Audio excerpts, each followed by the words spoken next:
Risen from the ashes to school the masses. Hello everyone, welcome to another edition of the Scholars of Wrestling Show.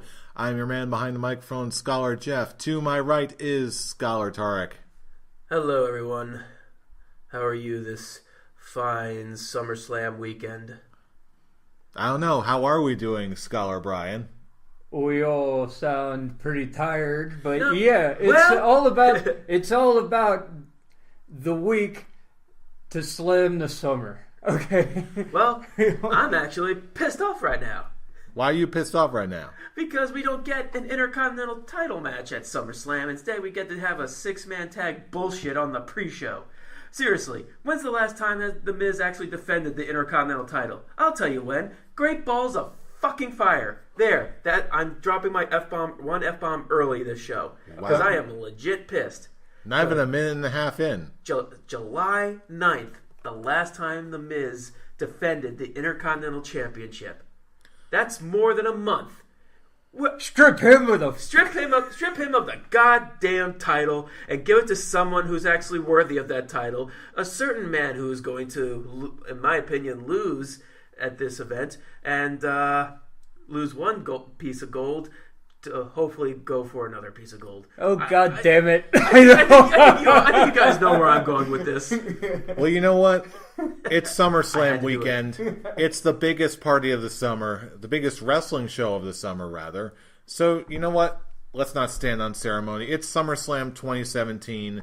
Let's dive right in, starting with the pre-show, which Tarek so gingerly segued into. We've got, on first match on the pre-show, Jason Jordan and the Hardy Boys versus Miz and the Miz-Taraj. Fuck this match. Moving on. No, But who wins? Jason Jordan and the Hardy Boys. It's the pre-show. Was it that obvious? It's the pre-show. It's a six-man tag. It probably will start off because you want to start the crowd happy or whatever. So throw the Hardy Boys out there. And this is a bullshit thrown together match, so I'm gonna treat it like a bullshit thrown together match. Jason Jordan and the Hardy Boys, move on. Well, what if it's good? Eh? No one said it wasn't gonna be good. It's just a bullshit match. It's gonna be a bullshit good match. That's it. You rarely get those, but this is gonna be one. That's it. Fool, any closing shots?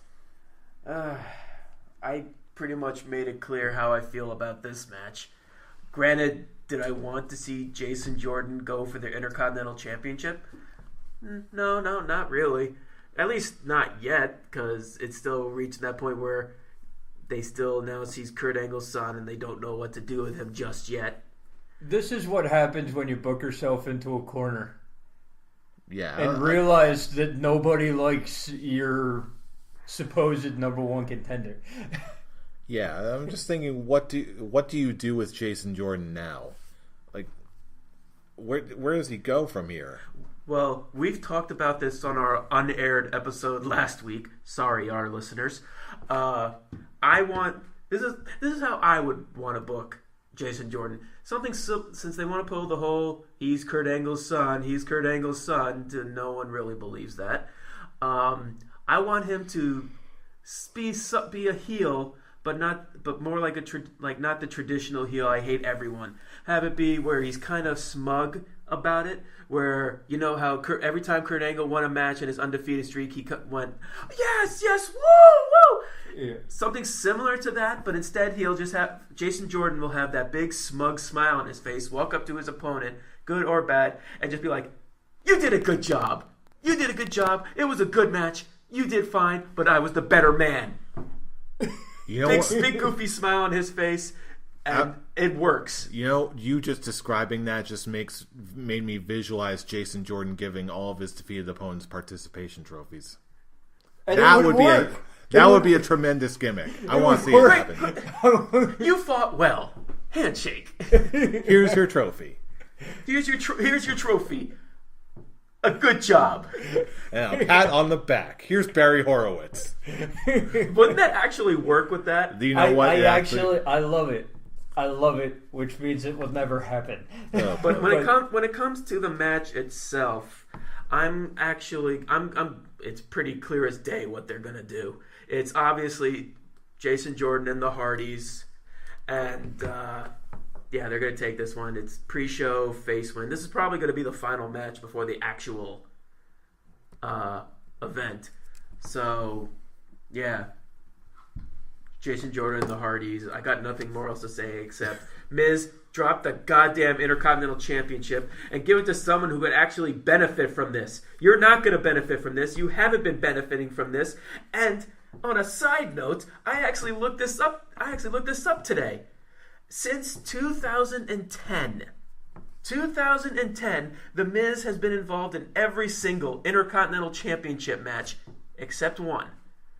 When it comes to SummerSlam, either as a defending champion or going for the belt. Actually, he only went for the belt once. Every other time, he had the belt. Oh dear. Yeah, you're really elevating yourself, and you're really elevating the Intercontinental Championship. Thumbs up, he says sarcastically. Yes. Either way, we definitely need some fresh blood in this thing. That's why I give it to Cesaro. What? Damn it! What? What was that? Anyway. What are you talking about? There was nothing there. What? Either way, we have another pre-show we have another pre-show on the match. You got that? Yeah, everybody got that? Good. Akira Tozawa, the defending Cruiserweight champion, versus Neville in a rematch. Boys, who do you got? Do they pull the move and give the title back to Neville? They better not. Only have Tozawa hold it for a week. I don't think so because, once again, it's the pre-show match. And normally, except for one or two instances, maybe, the champion always retains. So I'm going to continue my picking with that method for pre-show championship matches and say that Tozawa will retain. Fool? DVD Phil makes his debut in WWE television and wins the Cruiserweight Championship. He may not be Cruiserweight. He may not be a member of the Cruiserweight division, but he's just going to show up, take the Cruiserweight title, go back to New Japan, and just be like, "Yeah, I have it." And are you seriously speculating that Toru Yano is going to go to WWE for exactly 8 hours, show up, grab the Cruiserweight title from Akira Tozawa, and leave? No. Yes. This is him telling you how much he gives a shit about this match. I don't care. I love the idea. Make it happen. I'm saying yes to both of you guys. Our prediction is Toru Yano. Make it happen, WWE. Okay, all seriousness, yeah. If they're gonna hot potato this thing, I'm gonna be very pissed off. I'm gonna pick Tozawa for the win. No hot potatoing. We already got enough of that shit with the Raw Women's Championship. So, and now you just made me want to see Toru Yano in WWE. So you're welcome. Screw you, everybody. You're welcome. You are welcome. And believe it or not, we have yet another pre-show match. This time because it's 2 hours long. Yay! For the SmackDown tag titles, we've got the New Day versus the Usos, Part 11-12. Who do you got? This is the saddest match that's on the pre-show. What I mean by saddest, these two put on pretty much the best match at Battleground. It was they put on basically the only match that meant something that anyone would possibly remember from that shit-tastic pay-per-view. Hell, Jeff and I were saying that on our review show. That was the only good thing to come out of that event. Exactly. So how do you reward that? Throw them on the pre-show. So we can get Big Show and Big Cass with Enzo Amore in a goddamn shark cage. Oh, we'll get to that. Oh my god. But first things first, New Day versus Usos. Who do you got? It goes back to, once again, my theory that titles will not change hands on the pre-show. Once or twice they have since the invention of the pre-show. But most of the time, titles are retained. So, I still can't say that the New Day has gotten back in my good graces from when they held the title for so long, but they've been more entertaining on SmackDown than they ever were on Raw. So it doesn't bother me that the New Day is going to hold the titles for longer than a month. So New Day retains. Fool.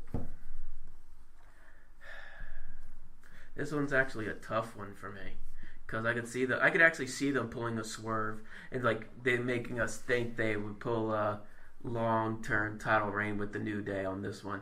But I can actually see them kind of hot potatoing this one, and I actually wouldn't be so mad at it because both teams are actually on their A game when it comes to this. But they're very high on the New Day. They're very high on keeping these guys being the most relevant tag team. Actually, keeping both teams the most relevant tag teams on WWE, at least on SmackDown. I'm gonna go with the New Day. Okay, you had me some suspense there for a moment. Hey, it's a toss-up. This was actually one of the hardest matches to decide for me.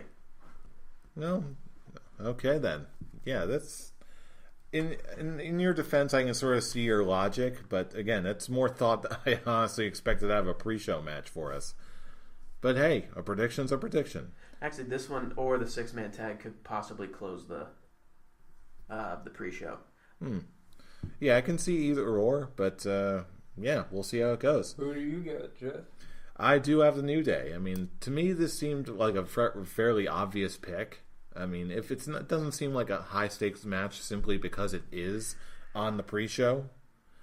But again, we have been known to be wrong in the past, so we'll see what we get. In the meantime, moving on to the actual card of the show, we've got Sheamus and Cesaro versus Dean Ambrose and Seth Rollins, who are now BFFs again.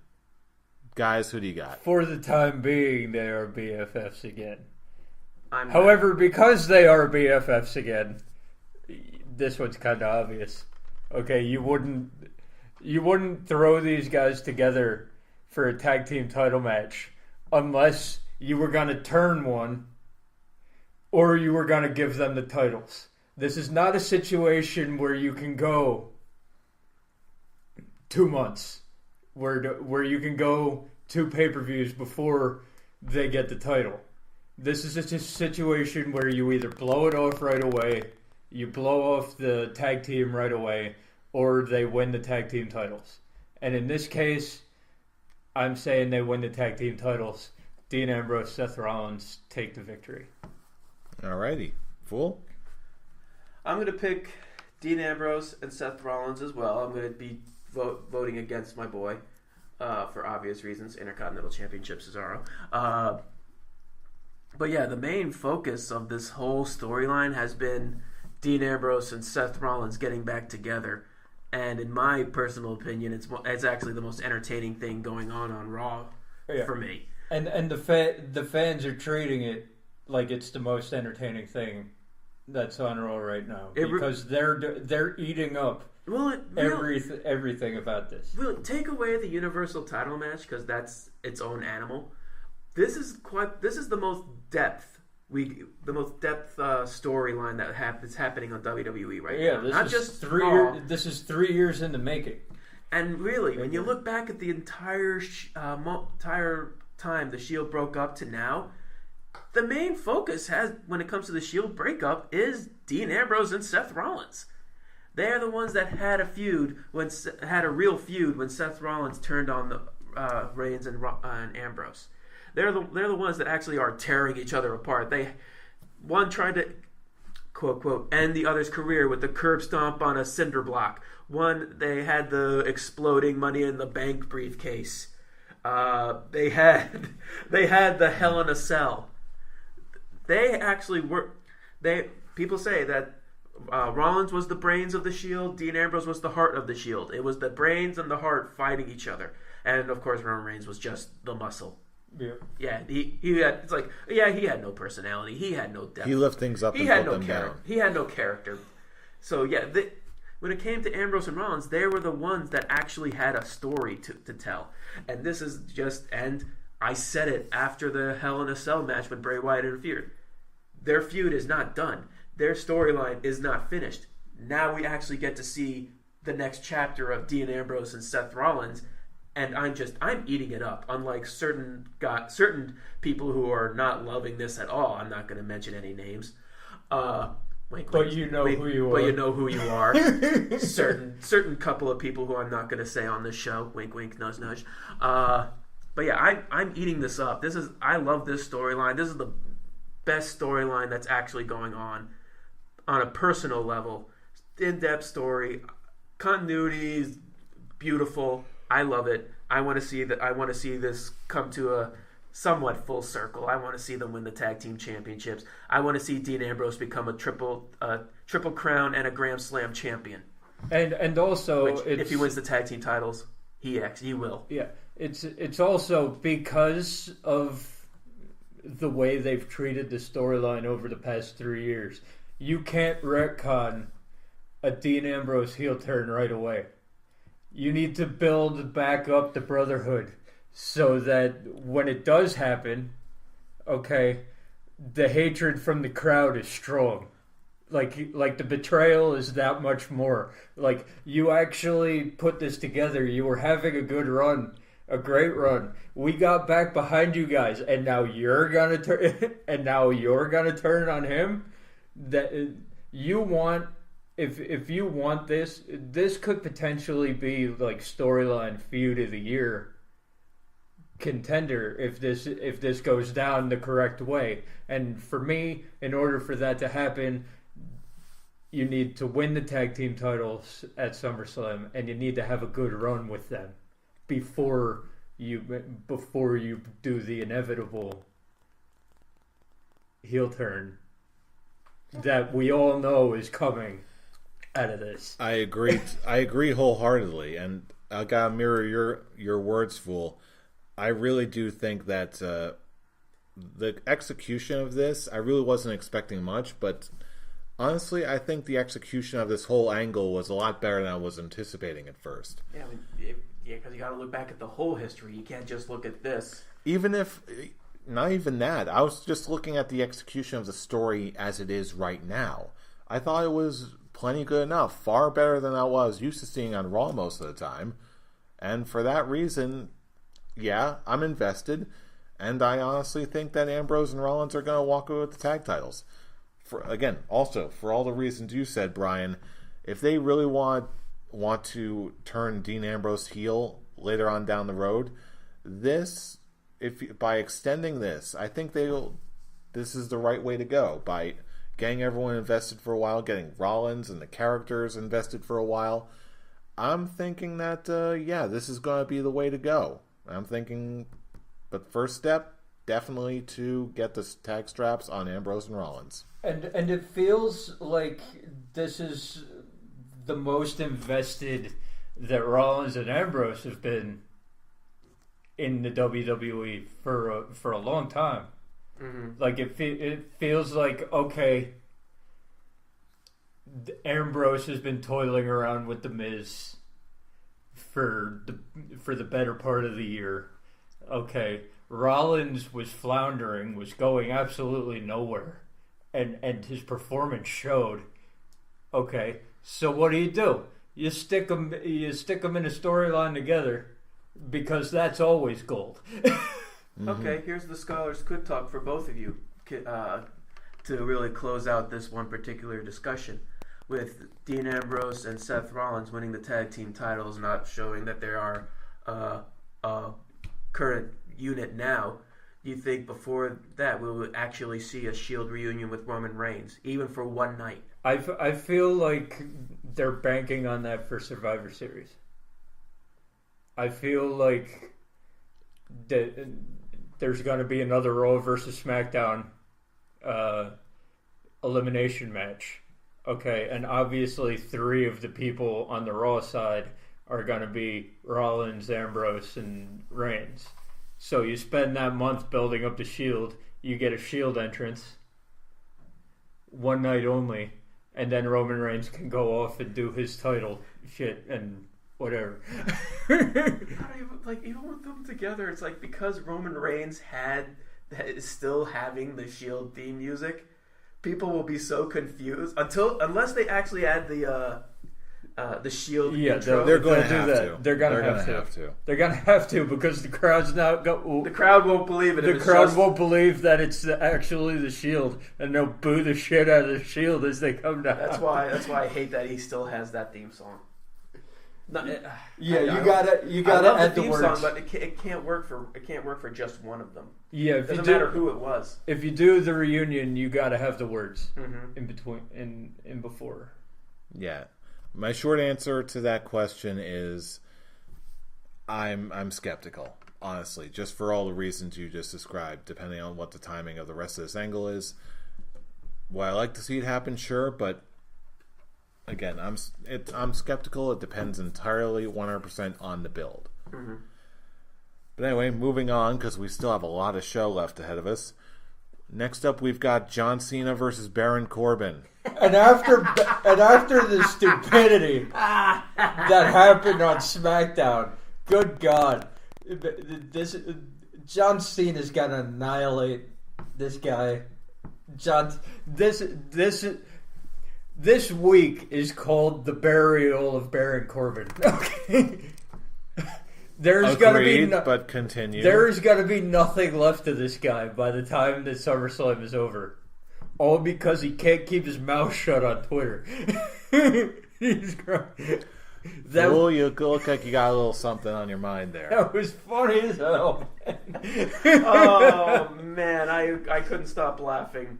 I could not stop laughing after the worst cash-in in the history of Money in the Bank. You lost a cash-in to Jinder Mahal. Are you serious? At least when Damien Sandow lost, it was a 15 to 20 minute great match against John fucking Cena. My God. You lost to Jinder Mahal. Like when people say that Sandow had the shittiest cash-in because he lost, I can't even really argue that. I can't really agree with that, actually.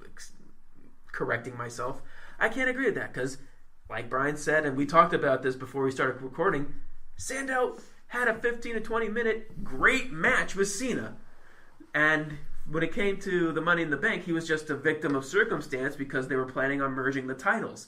It's not like, oh, we don't see a future for him until apparently they actually didn't have a future for him until the stunt double pretty much at the time saved his career. But yeah, I can't even call just because he lost doesn't mean it's a shitty cash in. Right, and I totally agree with you. But I think there's more of the common perception, though wrong though it may be. But still, I'm not sure. Did anyone else see the meme? Someone just did. It's just Baron Corbin and Damien Sandow just chilling out. Like Damien Sandow's like, people say I've got the worst cash in of Money in the Bank ever. Baron Corbin, hold my beer. But yeah, I think we gotta add John Cena to that list because even though he didn't have a successful cash in either. So I think it's safe to say, are we all going with John Cena on this one? And I don't expect it to take very long either. Baron Corbin's in the doghouse right now. This whole week is just going to be his punishment. Yeah, and not a tear was shed by me. Like I'd say 5-10 minutes tops, and it's. I wouldn't be surprised if it's Baron Corbin beating down John Cena for like 5 minutes, and then John Cena hits one AA and it's over. That's it. So he's pretty much just going to pull a Miz at Elimination Chamber. Yeah, takes down everyone else, gets one AA and gets eliminated. Yeah. So in other words, our discussion of this match is going to be longer than the match itself. Yes. Okay, that works for me.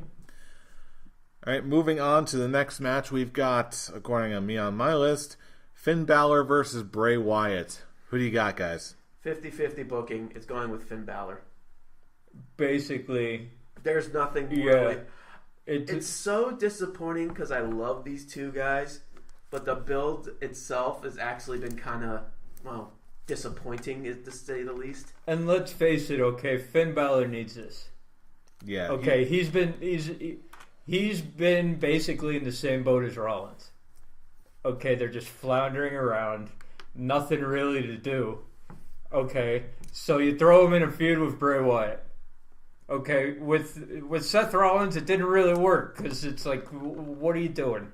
What are you Seth doing? Rollins, what's the point of this? Okay, Finn Balor, there is a point. There could have been a good feud here, but once again, the WWE fucked it up, and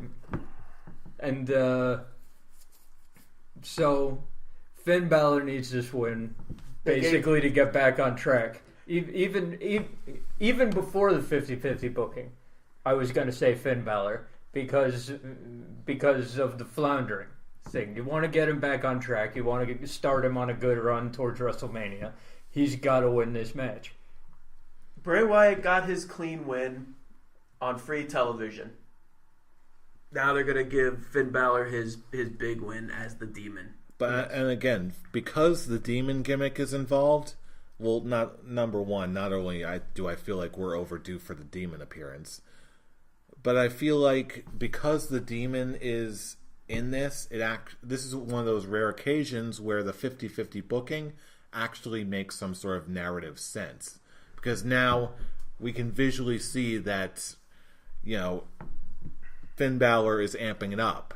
Now it's almost like the first time when Undertaker went from American Badass biker dude to, holy crap, now he's the mystical dead man again. So you're saying being poured by stage badass It's gimmick. more of a carry treatment, but yeah, basically it serves the same purpose from a narrative standpoint. And again, if this was just about anybody else, then I'd say, yeah, the 50-50 booking rears its ugly head and it's really boring. So you're saying they're continuing after this? I'm saying there's a good shot depending on what they want to do with Finn Balor leading up after this. Depending on the execution, how the character of Bray Wyatt, how he responds to the Demon and fighting the Demon, it'll depend on whatever they come up with him. If they've got something clever enough or interesting enough to watch, then I say, you know what, keep it going. But for now, I gotta say Finn Balor wins this. Imagine if Finn beats Bray Wyatt in a somewhat deciding fashion.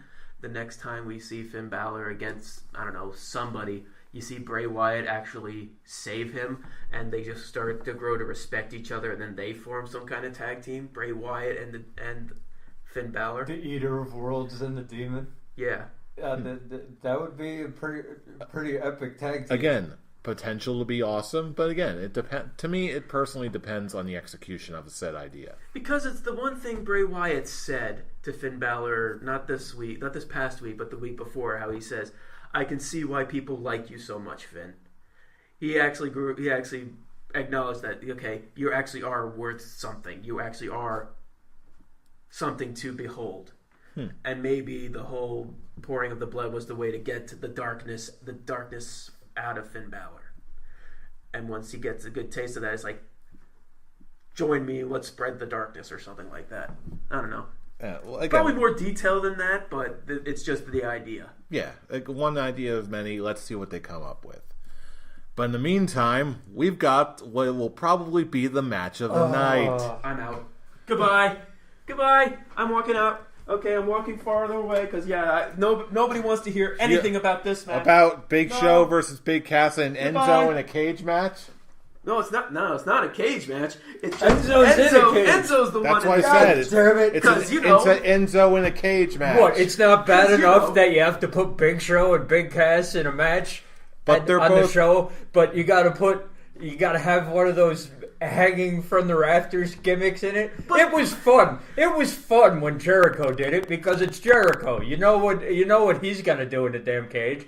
I know that Enzo Amore is gonna be annoying as hell. Hey, Brian, remember, the whole point of the shark cage is to sell toys! No! Toys! No! Toys! No! Toys! No! Yeah, there's a match here also. Yeah, I'm gonna bring Daniel Bryan back. No! But Big Cass. I wish there wasn't a one. a 1F limit because that's all I would say. For me, it's a 1F limit. You can do it. You can have all the Fs you want. All right. Fuck this match. A big man's got to win. That's all I gotta say. Gee, But which one? Two guys that both have big in their name. Of course, a big guy's gonna win. You know Big it's time match for big time boys. Shut up. Shut up. All right, seriously. SummerSlam, you know it's got to be Big Cass. I'm done. That's it. Imagine if they turned Enzo heel and teamed him back up with Big Cass. Enzo drops the shark cage on fucking Big Show's head. Or like Enzo is the one. that. Enzo is the one that drops the brass Canucks. Oh, As tempted as I am to do to see that, you know what? I'm gonna go with Big Cass anyway. Yeah. Oh man, now this is giving me all kinds of wacky ideas. Because this whole storyline is wacky itself. Why did Gallows and Anderson show up? What is the point of this? What are they doing? Because they're big dudes, I guess.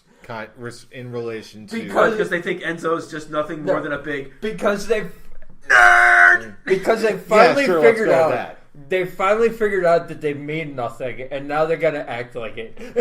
That's it. On a mini backstage news segment, did you see that Southpaw Regional Wrestling is coming back? Yes, I saw For the another season tomorrow. I saw the trailer. By the time this goes up, it'll probably already be up. So, what are you doing? If you haven't watched it yet, watch it. And if you watched it, watch it again. I'm sure it's going to be brilliant. Put this on pause. Watch it. Okay, now come back. All right, let's get back to it. Boom. Can we move on? I don't want to talk about this. I don't know. Can we? Yes, we can. Just move. Please. Just go. Okay, No. speaking of big dudes, we've got Randy Orton versus Rusev. Who do you got? I want to hear what you guys think. I'm intrigued.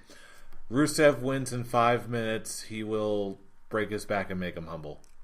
I don't know about 5 minutes, but I'm gonna go with Rusev too. I'm Wait, just really? like I was just throwing out a crazy prediction here. I didn't. No, I'm legit gonna go with Rusev because I want to see Rusev in the title picture. That's what I want. Okay, Randy Orton. Okay, you've had your time in the title picture. Now it's time to put guys over. And who needs to be put over right now? The guy you're working with.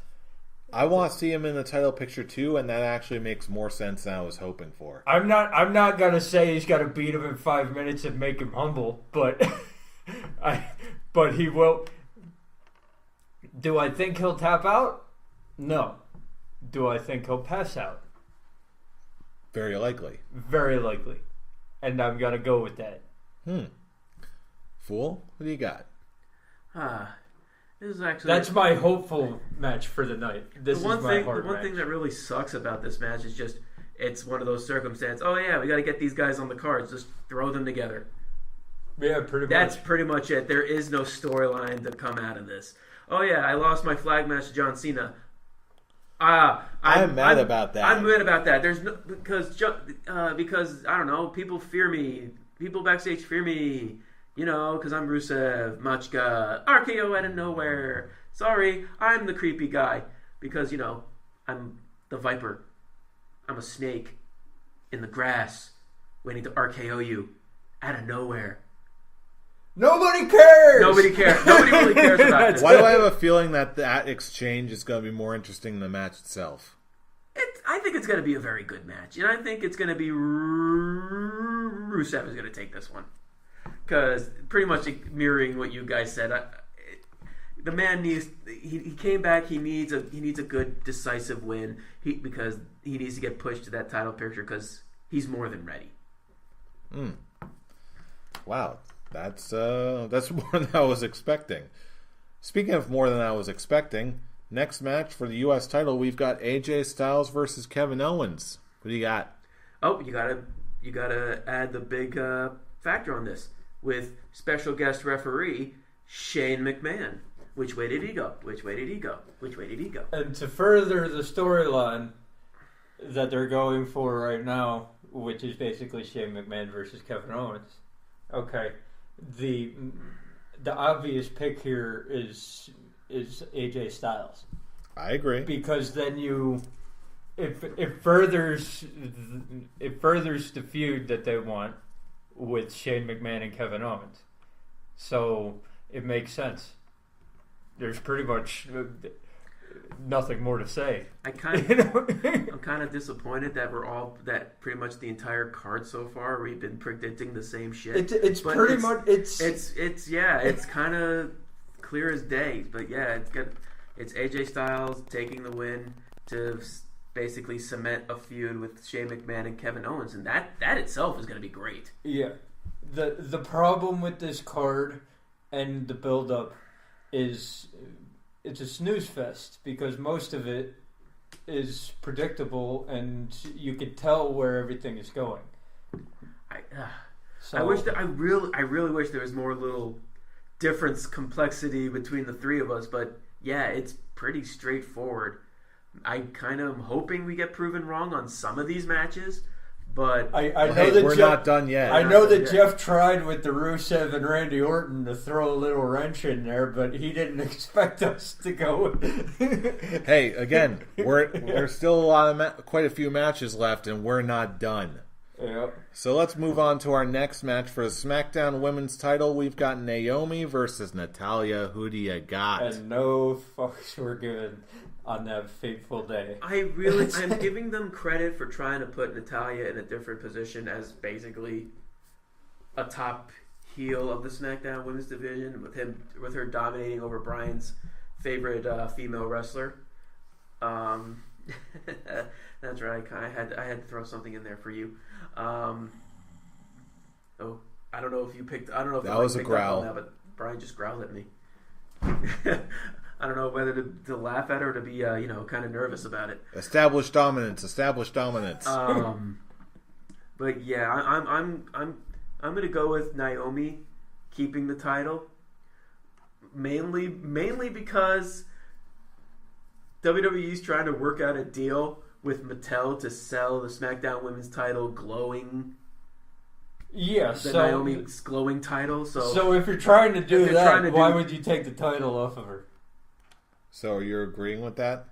I'm agreeing with that, mostly because I don't care about this match at all. It's going to be a good match. And the problem for me is I can't get invested anymore in Natalya because they've messed her up so much. I told you the farting gimmick killed it for him.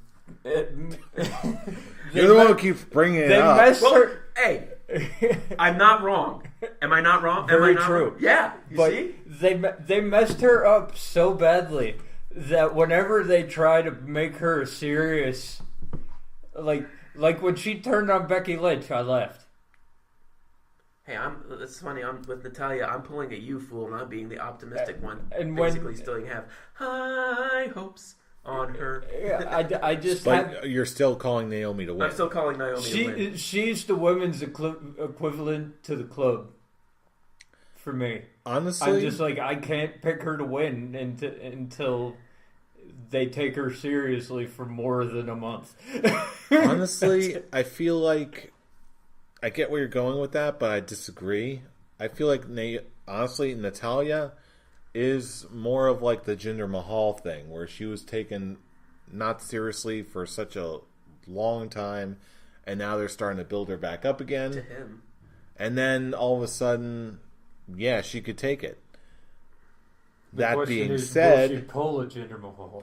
That being said, because of the whole toyetic thing with the belt, I'm gonna say that puts me in doubt in my eyes. So I'm gonna have to join you guys on Naomi. Unlike him, I do want to see Natalya win at least one title run, because even though he doesn't see it, I do. I see them actually trying really goddamn hard to put her back as a top contender in the women's division. Like they're really trying to push that she is a heart. I'm not saying that I don't see it. I'm saying that it needs to last. It needs to last for more than a month for me to get invested in it, because They tried that. They tried that last year, okay, and then she fell off the TV. She fell off the map when she turned on Becky Lynch. Well, and they tried that, and then they dropped it, and we didn't see her on TV. So I'm like, why should I care when they bring her back and they try to do the same thing again? I feel like it's when it reached that point when Charlotte got traded to SmackDown and she was with Carmella and Tamina for a minute, like a good minute. That was really when, starting from then on, she's actually proven herself to actually be one of the top contenders of the SmackDown Women's Division. So we'll see what happens, but I'm not convinced yet. When was the shakeup? Right after WrestleMania. I actually think she's doing pretty well for herself, and her actually winning the number one contender in the first place, especially over Charlotte, was a deciding factor. I was like, okay, there is something there. She is going somewhere, and I actually see her eventually going after Carmella, since they're planting those seeds. That's true. That's the only real factor on me I would choose Natalya, and then have like Carmella cash in on her. But I just feel like they're just going to keep the title on Naomi until this whole deal with Mattel goes through, just so they can release some toys. Toys! It's all about the toys! No! Yes, toys! It's all about the monies. Yeah. Although I really do want to see at least one more good title reign from her. I think we're going to get it eventually. She starts her own new Hart dynasty. Hey, stranger things have happened. But either way, elsewhere on the card, we're also going to see a match for the Raw Women's title. Alexa Bliss versus Sasha Banks. Gentlemen, who you got? I'm going Alexa Bliss just because I don't want Sasha Banks in the title picture anymore. Took the words right out of my mouth. That's it. I actually care about the SmackDown Women's title match more than this one, and that's saying a lot. Let me tell you this, okay? The Raw Women's title picture. There are a bunch of people who can attest to this. They've seen me do it. The Raw Women's. Anytime the women come out on Raw, I run to the bathroom. Not a brisk walk, not any of that. I legit sprint to the bathroom. I would do the brisk walk because it takes more time away from the Raw Women's division.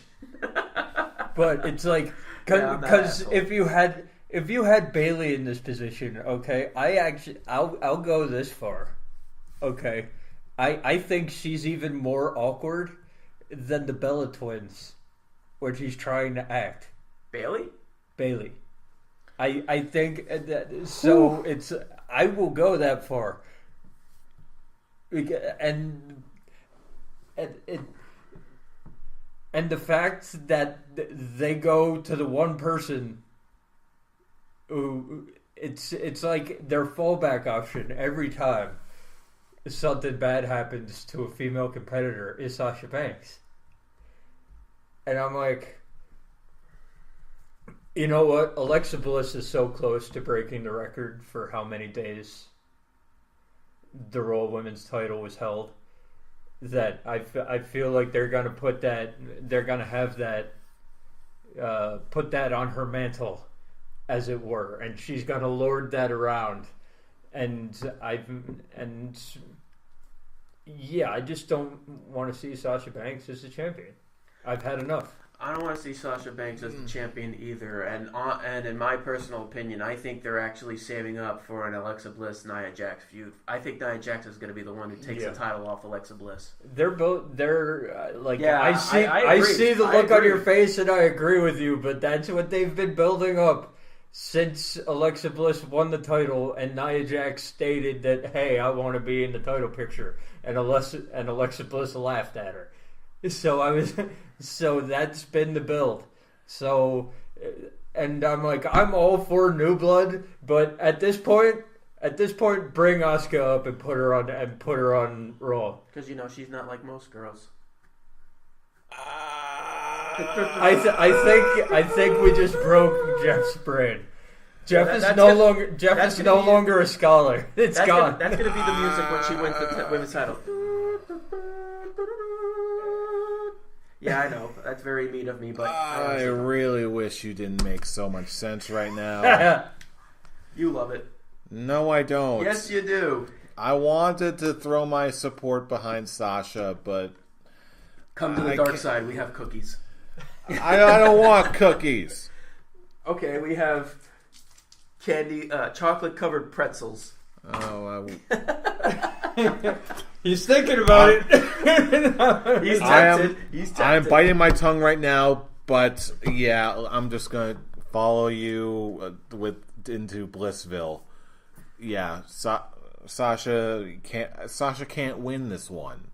If they did, they would. Why would they keep building up the whole Alexa Bliss, Nia Jax thing? Unless it's all a red herring, which I kind of doubt it is. They're not that smart. And you know that also what makes me do this is she's a spare at this point. If Bayley was in this spot, I'd probably be picking Bayley to win. Me too, because this would have been perfect for Bayley's redemption story, especially the terrible way she's been booked since coming up to the main roster. But excuse me. But Sasha Banks is the backup option, and I don't feel like it's good booking to have the backup option become champion. If the entire point of the storyline was for Sasha Banks to become champion, cool. But when you're the spare, no. Damn it, Brian, stop making sense. The truth hurts. Hopefully they'll see that. Tarek, stop making sense. All right, enough of this match. I need a palate cleanser. Now it's time for the moment that I've been waiting for. Yep. Jinder Mahal retains! No, just you shut your whore mouth. Of course, we're talking about Jinder Mahal versus my boy Shinsuke Nakamura in the match that I have been waiting for ever since he signed his name on that dotted line. And his grin. WWE Championship on the line. Shinsuke wins. Everything is right with the world. And his grin grew 3 times larger when Baron Corbin made that horrible cash in. Shinsuke must win. Because now you can. Shinsuke must win. Because now we can't have what we. There was a show. Okay, I think it was SummerSlam 2013, right? Yes. Yes, where Daniel Bryan won the WWE title, and Scholar Jeff went completely bonkers, started doing the Santino trumpets all over the apartment we were in, and Tarek and I are just waiting for it because Triple H is the referee. And you really think that... And your Mr. Money in the Bank was Randy Orton. You knew it was coming. Yeah, and you really think that Triple H, being a special guest referee, nothing was going to happen. So, I really thought, like, there was a shot that was going to happen again this time. Okay, but, Tuesday night comes along. And the stupidest thing I've ever seen happens. And all of a sudden, all I can think of in my head is Jeff just trumpeting all over wherever he might be on Sunday. He's reacting to when I see Cesaro. That was his reaction to the cash-in. But yeah, I can't even try to be funny right here because I said Jinder Mahal retains and I threw up in my mouth a little. So you agree with me? So I agree. Shinsuke wins. Okay, it's I'm sorry, the experiment. Wins? The experiment must end. Wait, okay. Wait, hold on. No. Talk. When Brian's my hand goes up, your mouth goes shut. But joke's on you, tough guy. This is a primarily audio only show. The Jinder Mahal, the modern day Maharaja experiment must end. Okay, I'm sorry, it didn't work. You tried. You tried. The king of strong style. You tried really hard, but it never worked. It might have worked for some people, never worked for me. That's all I'm basing this off of. It didn't work. Okay? And now, Okay, yeah, you're not gonna have Shinsuke's first loss come to Jinder fucking Mahal. Okay, if you do, then just shut down your company right now. That's it. Shinsuke wins the title. Say that again. Shinsuke wins the title. Sounds damn good. And doesn't get screwed over by Baron Corbin because Baron Corbin's a moron. I am very happy that they had Baron Corbin cash in because it's like, oh, that's what the plainest of day thing that was going to happen.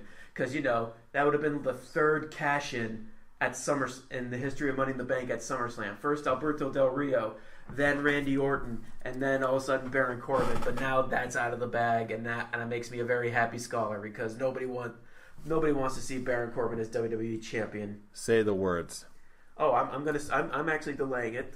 I'm letting it build up for you, reaching your climax, fool. Jinder wins.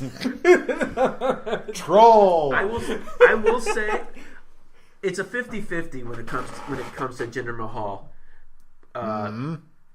Yes. When it comes to him being the character, he obviously kept like the evil foreigner thing died down, and then I was starting to get back into it. And they stop. They started bringing it back, and that actually is kind of ruined it for me. Jinder hasn't really had a good WWE title match. I'm keeping this. Stop hindering Jinder. He's gonna explode all over the computer screen. I'm making sure when his climax happens, it's at the highest of maximum. So you should see him. His face is turning red. The winner of this WWE title match is going to go John Cena to the King of Strong Style, the artist known as Shinsuke Nakamura. He is going to be your new WWE champion. Yeah, okay, that's cool. God damn it. Yeah. It should be an enjoyable match. You want to step outside for a second and just let your climax hit? No, I'll save that for Sunday. Yeah. When it actually happens. Yeah, it's a good thing I'm going to be in London so I can miss that explosion. Watch out, TV screen. Not even London will be able to save you. All of a sudden, I'm just going to be sitting in the plane and just be like, yep, there it is. Found it. I'm just going to be sitting. Well, I guess he won. I'm just going to be sitting there minding my own business. Elizabeth is going to be passed out on my lap. Michelle's going to be asleep as well. I'm just going to be sitting there. I know. I'm just going to be sitting there. All of a sudden, I just turn to the corner. Yep, there it is. Tarek with the visual of the night. There you go, fool.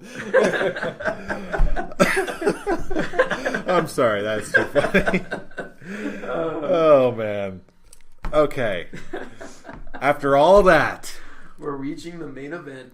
We're finally at the main event. Brock Lesnar versus Roman Reigns versus Samoa Joe versus Braun Strowman for the Universal title. Gentlemen, take us home. Who do you got? Brian. I want to hear what everybody else has to say.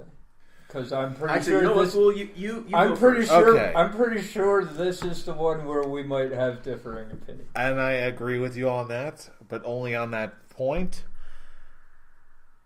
I think I can speak for all of us, at least to the point where we've heard all these different reports about what may or may not end up going down with this match, what's happening behind the scenes, what may or may not be the deal with Brock Lesnar's contract.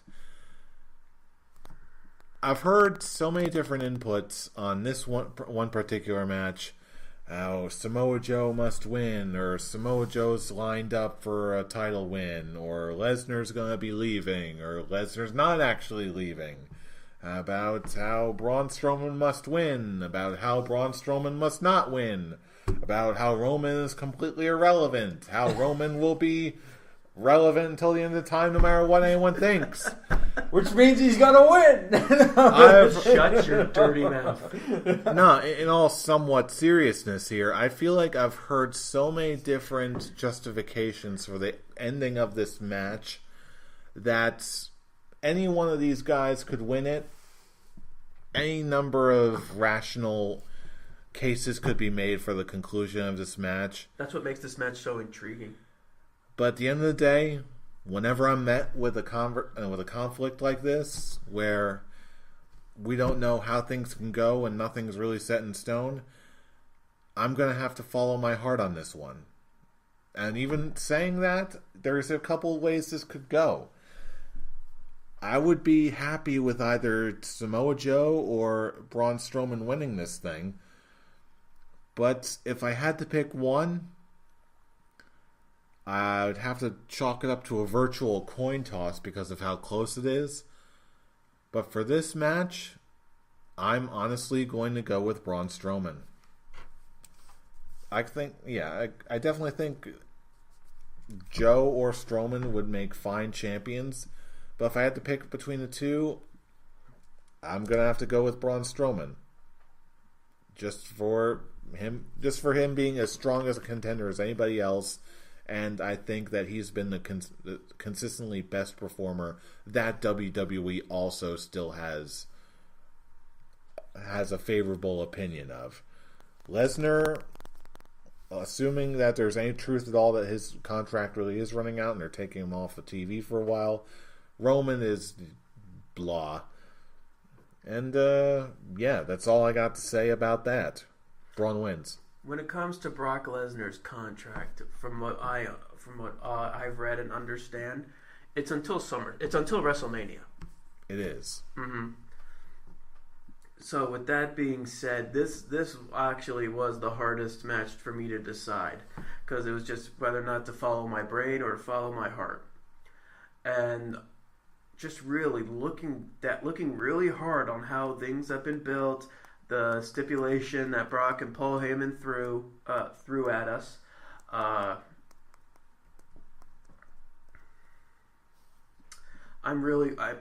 gonna have to second you, fool. I'm gonna go with Braun Strowman because I'm just looking at this past year, and Braun Strowman has been through so much, getting himself to a point where he has there isn't anything else for him to do except win the Universal title. He's pretty much done everything. He's destroyed most of the roster.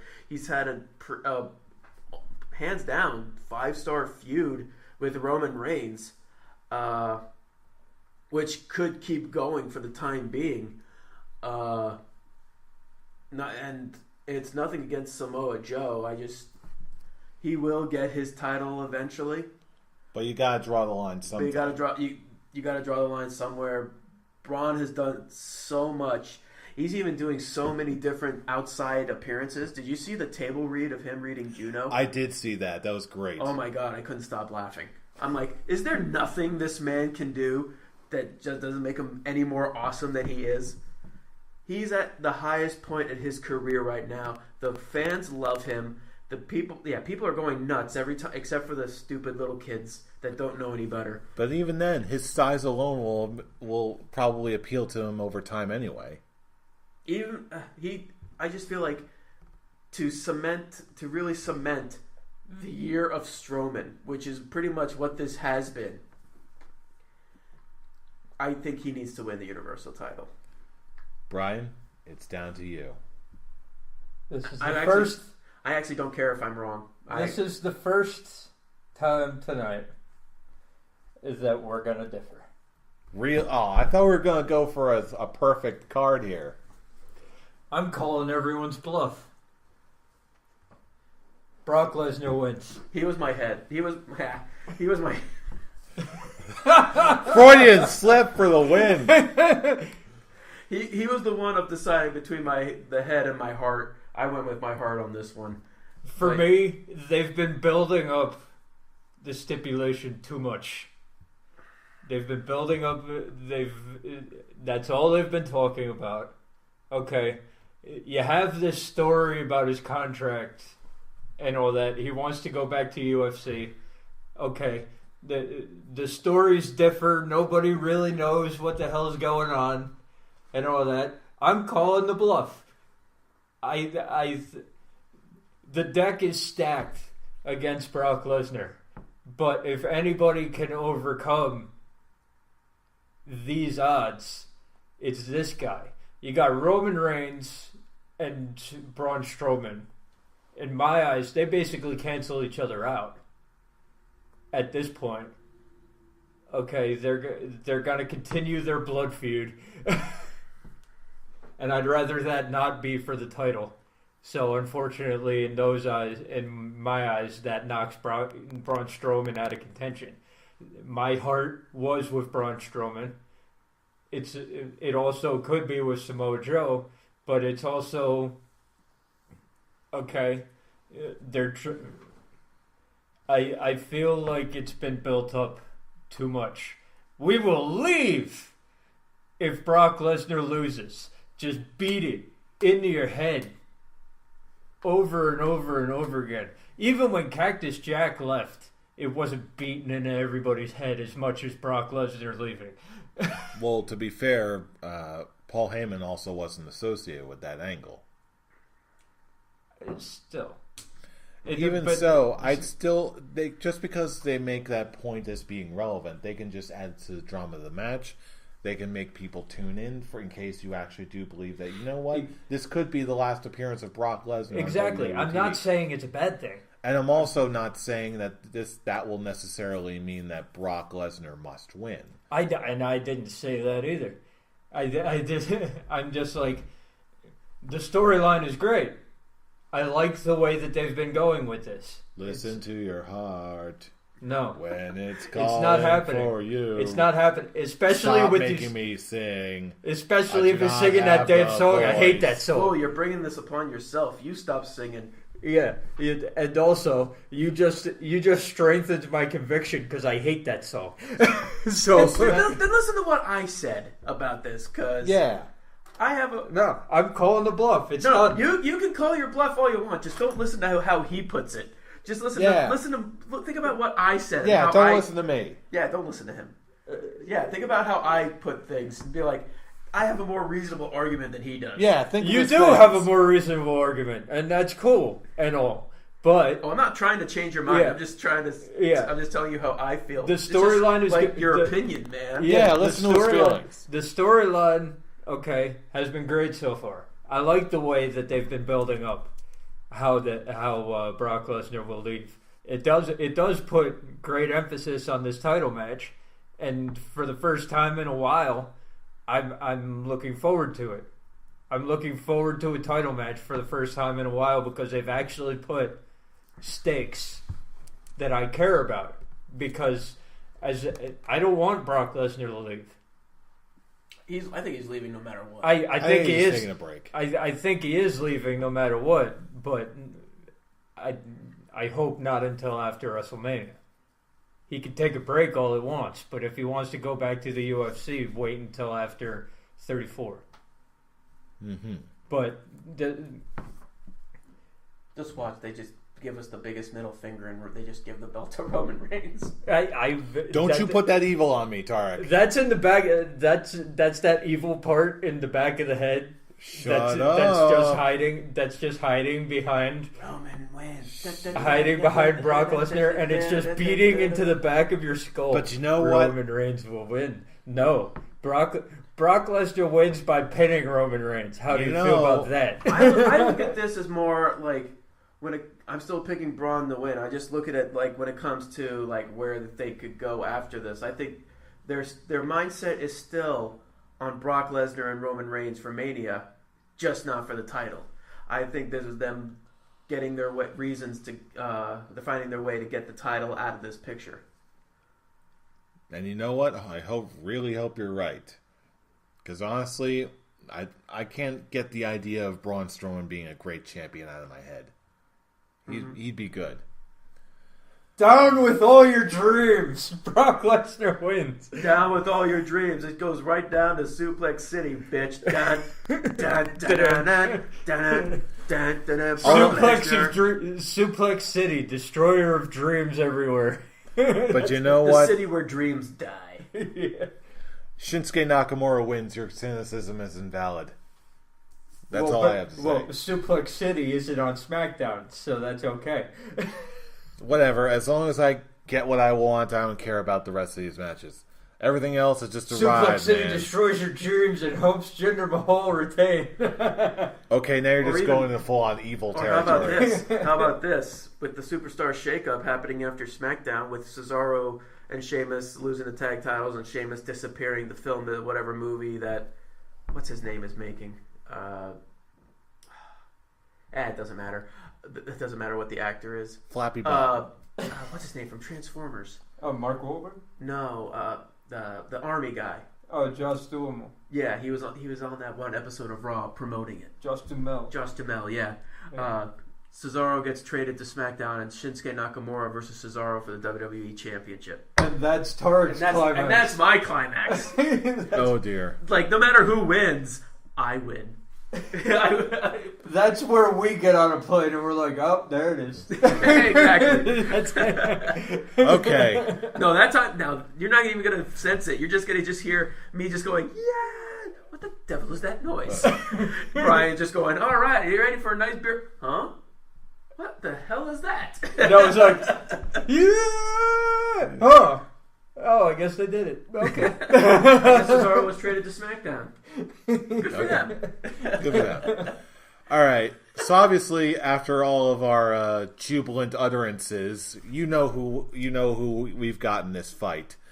Now we want to know what you think. So, of course, let us know what you think in the comments below. Assuming you're watching us on YouTube, give us a thumbs up if you like what you hear. Subscribe if you want to hear more every single week. You can also check us out on Facebook. Just run a search for the Scholars of Wrestling Show. Give us a like. We like the attention. Or if you actually want to join in on the conversation, as we love to do, you can also check us out on Twitter, starting with our lead Twitter account at ScholarsOW for all the latest in the episode uploads every single week.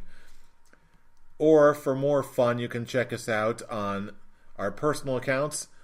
Brian, where can they reach you? You can find me at Atomic Beanpole. Fool, where can they reach you? You could reach me at the Avataric. And you can reach me at I'm Robbie Rage. Join us for all the fun and discussion. I, for one, planning on live tweeting all throughout SummerSlam weekend. It's going to be fun. I plan on sitting on a plane, enjoying my trip to London, and then just slowly just hearing Jeff's climax. I Yep, promise there nothing. We have promised nothing, and yet we promise everything, because you know who we are. We are the Scholars of Wrestling, and you have just been schooled. You're welcome. welcome. See you all at SummerSlam. Yay!